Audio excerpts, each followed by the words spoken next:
बिस्मिल्लाहिर्रहमानिर्रहीम। Welcome to our channel. Java tutorial की series में आज हम एक्सेप्शन हैंडलिंग पढ़ने जा रहे हैं। तो आज की वीडियो थोड़ी लंबी हो सकती है क्योंकि ये टॉपिक बहुत ही इंपॉर्टेंट है। तो मैंने कोशिश की है कि आपको एक एक कॉन्सेप्ट क्लियर कर दूं, क्योंकि ये जो हर कॉन्सेप्ट जो है ना बहुत इंपॉर्टेंट है पेपर पॉइंट ऑफ व्यू से, एग्ज़ाम पॉइंट ऑफ व्यू से, और हमारे प्रोजेक्ट के लिहाज से भी जो होती है इम्प्लीमेंटेशन, उसमें ये बहुत ही इंपॉर्टेंट टॉपिक है। तो ये अपनी वीडियो पूरी देखनी है, ठीक है। चलिए हम स्टार्ट करते हैं। अच्छा, सबसे पहले हमें पता होना चाहिए कि एक्सेप्शन होता क्या है। अगर डिक्शनरी का मतलब देखा जाए, डिक्शनरी में एक्सेप्शन का मतलब देखा जाए, एक्सेप्शन क्या होता है? कोई भी एबनॉर्मल कंडीशन होती है, ठीक है। लेकिन हमने क्या देखनी है, जावा के लिहाज से अगर हम देखें तो exception is a event that disturbs the normal flow of the program. कोई भी ऐसा हमारे पास इवेंट है जो हमारे पास जो है नॉर्मल फ्लो जो होती है हमारे प्रोग्राम की, इसको डिस्टर्ब कर देते हैं। हम प्रोग्रामिंग कर रहे हैं, बीच में कोई एरर आ गया, हमारा सारा प्रोग्राम क्या हो गया, डिस्टर्ब हो गया, प्रोग्राम हमारा रुक गया चलते चलते। इस चीज़ को क्या कहते हैं? एक्सेप्शन कहते हैं, ठीक है। आसान लफ्ज़ों में इसमें लगी कि जब हमको प्रोग्रामिंग कर रहे हैं, ठीक है, बीच में कोई मसला आ गया, हमारा प्रोग्राम रुक गया, इसे एक्सेप्शन कहते हैं, ठीक है। फिर एक्सेप्शन हैंडलिंग किसको कहते हैं? एक्सेप्शन हैंडलिंग क्या होता है? एक्सेप्शन हैंडलिंग ये होता है कि हमारे पास जो एक्सेप्शन कहीं पे आ गया है तो उस चीज़ को हम हैंडल करें, हमारा प्रोग्राम चलता रहे, ठीक है। हमारे प्रोग्राम की एग्जीक्यूशन रुके ना, अगर कहीं पे हमारे पास मसला आ गया तो हम उसको हैंडल कर लें ताकि हमारा प्रोग्राम जो है ना नॉर्मल फ्लो में चल सके, ठीक है। एडवांटेज क्या होता है इसका? Core advantage of exception handling is to maintain the normal flow of the application. हमारी एक एप्लीकेशन है, ठीक है, उसको हमारे पास अगर एक्सेप्शन आ गई तो हमारा नॉर्मल फ्लो नहीं होगा ना। जहाँ पे एक्सेप्शन आ गई वहाँ पे हमारे पास प्रोग्राम रुक जाएगा, हमारा क्या होगा, ये सारा हमारा प्रोग्राम क्या होता है, ख़राब हो जाता है। मैं इस चीज़ को एक सिनेरियो के जरिए आपको समझाता हूँ। फॉर एग्जाम्पल हम क्या कर रहे हैं, कोडिंग कर रहे हैं, मैंने 10 लाइन का कोड लिखा है, 10 स्टेटमेंट्स हैं, ठीक है, 1 2 3 4 5 6 7 8 9 10, ठीक है। मैं कहता हूँ जी स्टेटमेंट नंबर 5 जो है यहाँ पे मेरा क्या है, कहीं एरर आ सकता है या यहाँ पे एरर आने का चांस है, ठीक है। यहाँ पे एरर आ गया, एक्सेप्शन आ गई है, ठीक है, 5वें नंबर पे। तो क्या होगा कि 1 2 3 4 5 तक तो मेरी स्टेटमेंट चल जाएंगी, लेकिन 5 के बाद जो भी स्टेटमेंट होगी वो नहीं चलेंगी। ये हमारे पास क्या है, हमारे पास नुकसान होता है एक्सेप्शन का। लेकिन अगर मैं यहाँ स्टेटमेंट 5 पे जो एक्सेप्शन आ गई है उसको एक्सेप्शन हैंडलिंग के मैकेनिज्म से मैं अगर हैंडल कर लूँ तो फिर क्या होगा, हमारे पास सारा जो प्रोग्राम है 1 से लेकर 10 स्टेटमेंट जो होंगी नॉर्मल फ्लो में चल जाएंगी। आप समझ लगी एक्सेप्शन क्या होती है कि हमारे 1 टू लेकर 5 तक, 5वें एग्जाम्पल है, अब नीचे नहीं चलेगा, ठीक है। लेकिन अगर मैंने एक्सेप्शन को हैंडल कर लिया तो 1 से लेकर 10 तक पूरा प्रोग्राम मेरा चल जाएगा, ठीक है। फिलहाल यहाँ समझ लगी।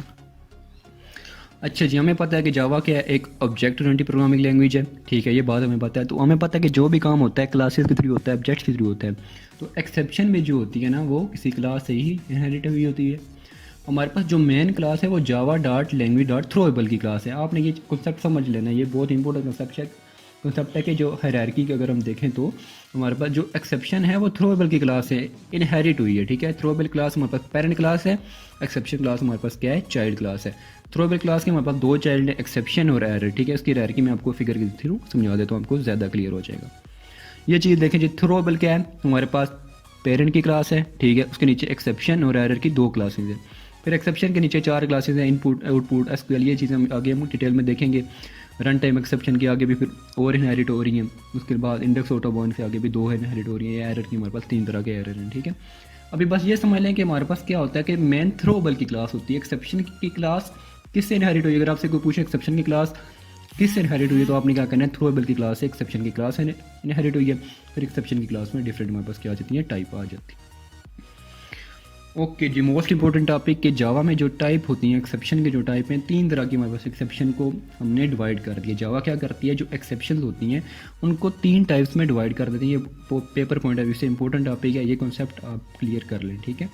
चेक्ड एक्सेप्शन है, अनचेक्ड एक्सेप्शन है और एरर है, ठीक है। अब हम देखते हैं कि चेक्ड एक्सेप्शन, अनचेक्ड एक्सेप्शन और एरर में क्या फ़र्क है। चेक्ड एक्सेप्शन आपने क्या कहना है कि जो हमारे पास थ्रोएबल क्लास अभी हमने देखा है, ये जो हमने देखी है, एक मिनट जी, मैं ये ओके, हमने देखा है जी यहाँ थ्रोएबल की क्लास है, ठीक है, उससे इनहेरिट हो रही है हमारे पास एक्सेप्शन की क्लास और एरर की क्लास। अब मैं इस पूरे अगर इस फिगर के थ्रू आपको समझाने की कोशिश करूँगा चेक्ड जो एक्सेप्शन होती हैं वो कौन सी होती हैं।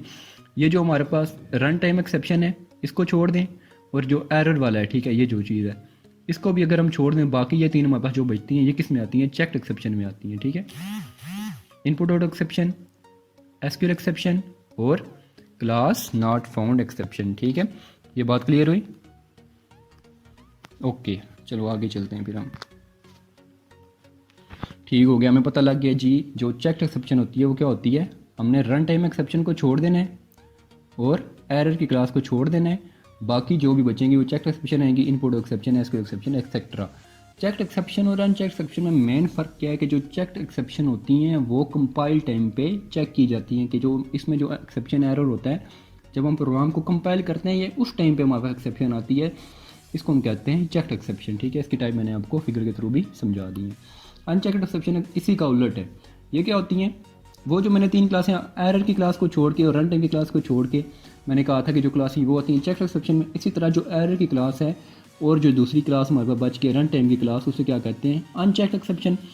तो अनचेक्ड एक्सेप्शन को हम क्या कहते हैं, ये हमारे पास कंपाइल टाइम पे चेक नहीं होती। चेक्ड एक्सेप्शन और अनचेक्ड एक्सेप्शन में मेन फ़र्क क्या है कि जो चेक्ड एक्सेप्शन है वो कंपाइल टाइम पे चेक होती हैं, ये कंपाइल टाइम पे चेक नहीं होती, बल्कि कब चेक होती हैं, रन टाइम पे। जब हमारा प्रोग्राम रन हो रहे हैं उस टाइम पे ये एक्सेप्शन आती है, तब उसे हम चेक कर सकते हैं। लेकिन चेक्ड एक्सेप्शन क्या आती है, वो कंपाइल करते वक्त चेक होती है। ठीक है, एरर क्या आता है, एरर इरिकवरेबल होता है, हम इसे रिकवरेबल नहीं कर सकते, इसको हम ठीक नहीं कर सकते। ठीक है, एक्सेप्शन जो होती है उसको हम मैकेनिज्म लगा के हैंडल कर सकते हैं, लेकिन एरर को हम हैंडल नहीं कर सकते। ये क्या होता है, फिजिकल कोई एरर होता है, कोई डिवाइस का एरर होता है, मेमोरी का एरर हो गया, वर्चुअल मशीन एरर हो गया, एक्सेट्रा। ओके, अब ये चीज़ समझ लें। ठीक है, जब हम एक्सेप्शन हैंडलिंग करते हैं तो हमारे पास 5 कीवर्ड हैं, इनको समझना बहुत ज़रूरी है। ठीक है, ये टोटल एक्सेप्शन हैंडलिंग का समझ लें निचोड़ है।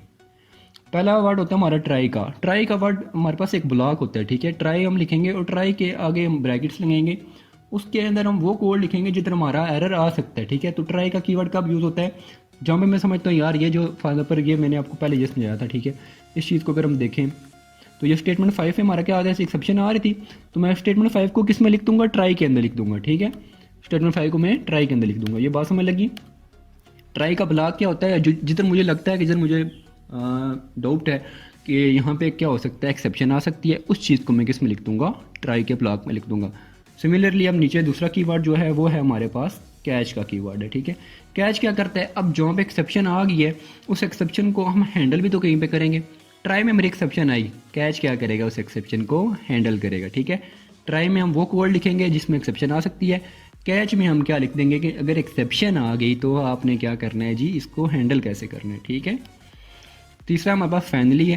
फाइनली ब्लॉक कब यूज़ होता है, जब हम चाहते हैं कि यार एक्सेप्शन हैंडल हो या ना हो, लेकिन ये कोड हमारा एग्जीक्यूट लाजमी होना चाहिए, तब हम उसको फाइनली में लिख देते हैं। थ्रो का कीवर्ड क्या होता है, थ्रो और थ्रोज में क्या फ़र्क है, 5वां कीवर्ड हमारे पास थ्रो है। थ्रो क्या करता है, ये एक्सेप्शन को डिक्लेयर करने के लिए होता है, ये उसको थ्रो करने के लिए नहीं होता। ओके, आई होप कि आपको समझ लगी हो। अगर मैं एक एग्जाम्पल की तरफ आते हैं, मैं एक कोड लिखा। ठीक है, मैंने क्या कहा जी, int data is equal to 100 divide by 0। अब ये देखें 0 से डिवाइड नहीं हो सकता कोई, ये अर्थमेटिक एक्सेप्शन है। अर्थमेटिक में हमने आपने कभी देखा 100 से 0 से डिवाइड करो तो क्या आ जाता है, एरर आ जाता है, मैथ एरर आ जाता है। बिल्कुल ऐसा ही है। ठीक है, तो कोडिंग में भी जब हम किसी चीज़ को 0 से डिवाइड करते हैं, एक एक्सेप्शन है। अगर मैं इसको हैंडल नहीं करूँगा तो हमारा प्रोग्राम की एग्जीक्यूशन क्या हो जाएगी, रुक जाएगी। ठीक है, तो मुझे पता था कि ये एक्सेप्शन है, इसमें एक्सेप्शन आ सकती है, तो मैंने इसको किस में लिख दिया, ट्राई के ब्लॉक में लिख दिया। ठीक है, ट्राई के ब्लॉक में इसमें लिखा। और ये एक चीज़ आपने याद रखनी, ट्राई और कैच हमेशा इकट्ठे आते हैं। जैसे ट्राई का कैच ब्लॉक खत्म होगा, जैसे ट्राई का ब्लॉक हमारे पास खत्म होगा, हमारे पास क्या आ जाएगा, कैच का ब्लॉक शुरू हो जाएगा। कैच में क्या करेगा, एक्सेप्शन उसने कैच करनी है। अच्छा, ये बहुत इंपॉर्टेंट चीज़ है। ये जो कैच का हमारे पास जो ब्रैकेटें हैं, इसमें हमने क्या भेजना है, इसमें हमने वो एक्सेप्शन भेजनी है, एक्सेप्शन पार्टिकुलर टाइप भेजनी है। अब यहाँ पर अर्थमेटिक एक्सेप्शन है ना, अर्थमेटिक एक्सेप्शन, क्योंकि अर्थमेटिक एक्सप्रेशन परफॉर्म करते वक्त अगर कोई एक्सेप्शन आ जाती है उसे कहते हैं अर्थमेटिक एक्सेप्शन। अब अगर मेरे पास अर्थमेटिक एक्सेप्शन आई है तो मैं कैच के अंदर लिखूंगा अर्थमेटिक एक्सेप्शन, ये की वर्ड है अर्थमेटिक एक्सेप्शन। ठीक है, क्लास का हमने क्या बनाया है, ऑब्जेक्ट बनाना है। अर्थमेटिक एक्सेप्शन में क्लास पड़ी थी ना, उसका ऑब्जेक्ट मैंने ई बना दिया। ई में क्या आ जाएगा, जो भी एक्सेप्शन होगी वो स्टोर हो जाएगी। ई क्या होती है, एक स्ट्रिंग होती है। ठीक है, अर्थमेटिक एक्सेप्शन आगे हम जो भी ई रख दें, कोई भी नाम रख दें, वो चलेगी। अब इसकी ब्रैकेट हमने शुरू की, मैंने इसको ई को प्रिंट कर दिया। ये सिंपली क्या हो जाएगा, वो एक्सेप्शन वहाँ पर प्रिंट हो जाएगी। और नीचे हमने क्या कर दिया, रेस्ट ऑफ कोड जो था हमारे पास, वो हम नीचे कुछ भी लिख सकते हैं। ठीक है, ये जो एग्जांपल है इसकी आउटपुट क्या आएगी, अगर मैं एक्सेप्शन को हैंडल करूँगा, अगर फार्म पर ये देखें एक्सेप्शन हैंडल करने के बाद हमारे पास क्या आएगा कि ये एक्सेप्शन है भाई, 0 से आपने डिवाइड नहीं करना। नीचे हमारे पास कोड चल जाएगा। ठीक है, रेस्ट ऑफ कोड नीचे चलेगा। ठीक है, और जो एक्सेप्शन होगी वो क्या होगी, उसका सिर्फ ये आउटपुट आ जाएगी। ठीक है, आई होप आपको क्लियर हो गया होगा।